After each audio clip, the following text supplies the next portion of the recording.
ஆண்டவராகிய இயேசு கிறிஸ்துவுக்குள் மிகவும் பிரியமான சகோதர சகோதரர்களே, கர்த்தரால் பெற்ற அபிஷேகம் நமக்குள் நிலைத்திருக்கிறதா என்று சொல்லி நாம் ஆராய்ந்து பார்ப்போம். நாம் சோதனை பண்ணி பார்ப்போம். என்று சொன்னால் அந்த அபிஷேகம் நம்மளை ஒவ்வொரு நாளும் என்ன செய்தனா வழி நடத்தி. என்று சொன்னால் நான் உனக்கு போதித்து நீ நடக்க வேண்டிய வழியை உனக்கு காட்டுவேன், உன்மேல் உன் கண்ணை வைத்து உனக்கு ஆலோசனை சொல்லுவேன் என்று சொன்ன ஆண்டவராகிய இயேசு கிறிஸ்துவானவர் நம்மளை அனுதினமும் பிதாவாகிய தேவனுடைய நாமத்தை முன்னிட்டு நமக்கு இந்த காரியங்களை செய்து கொண்டிருக்கிறார் என்று சொன்னால் ஆமென்.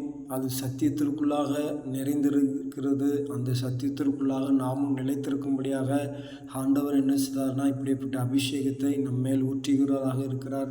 அந்த அபிஷேகத்துக்குள்ளாக நாம் கடந்து வருவோம். அந்த அபிஷேகம் நமக்குள் இருந்தது என்று சொன்னால் நாமும் அவருக்குள்ளாக நிலைத்திருப்போம். என்று சொன்னால் நீங்கள் என்னிலும் என் வார்த்தைகள் உங்களில் நிலைத்திருந்தால் நீங்கள் கேட்டுக்கொள்ள எதுவோ அது உங்களுக்கு கொடுக்கப்படும் என்று சொல்லியிருக்கிறார்.